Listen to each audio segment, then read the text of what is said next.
Pagi, the Minister, Pakani, honourable guests, ladies and gentlemen. It gives me great pleasure to be here this morning to present at your K3 National Seminar on behalf of the ecITB, the Engineering Construction Industry Training Board and the UK Government. If I could start with a very brief introduction after the introduction I've just had. As you all know, I'm Jason Riley.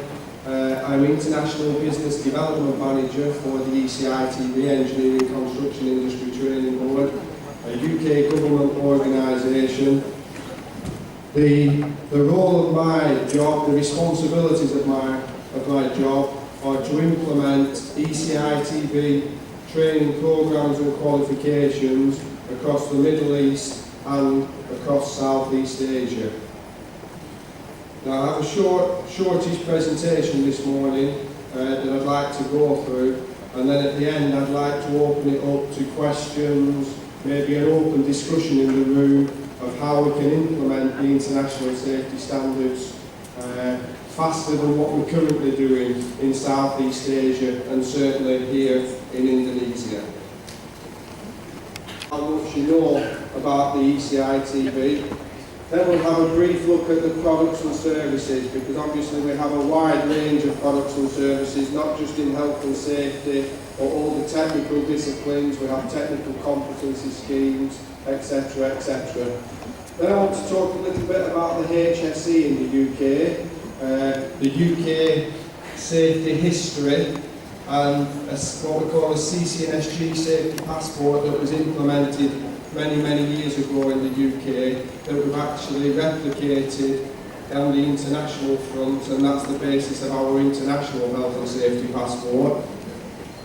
Then I want to look at the international standards in a bit more detail and look at potentially how we can implement the safety standards and the international safety standards alongside the current standards that we already have here in Indonesia.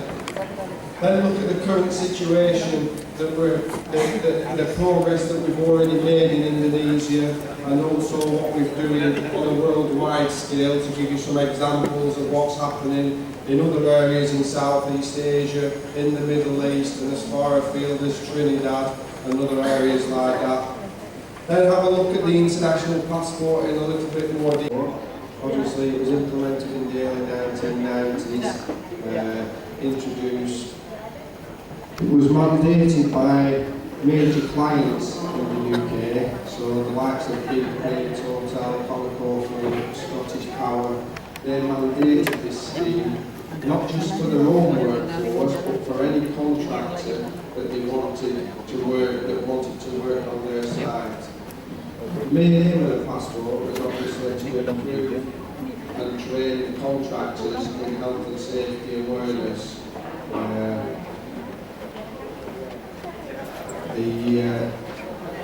It took a number of years, obviously, to get off the ground. It was very slowly starting, but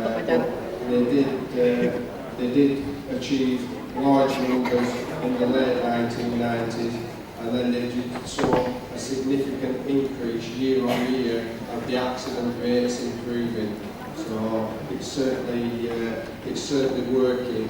This type of passport scheme certainly does work to enhance health and safety, and over the past 20 years in the UK we have statistics that prove that there's been a significant reduction in accidents and lost time incidents.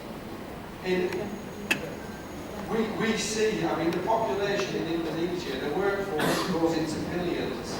If this is implemented how it's been implemented in the UK, we're going to need to build a large delivery infrastructure, and that will be through a training provider network, but also it could possibly be through an organisation network. Some of our what we call training providers are actually not third-party training providers, but they're actually organisations that have their own health and safety experts that look to deliver it internally. So there's two options. At the moment, obviously, the providers we've got in Indonesia, large, reputable organisations, at the moment we have got enough providers, obviously, to deliver on demand. However, if this moves forward in the way I see it this year, there is going to be a need somewhere that we need to build a delivery infrastructure within Indonesia to cope with the demand. I mean, we only need, what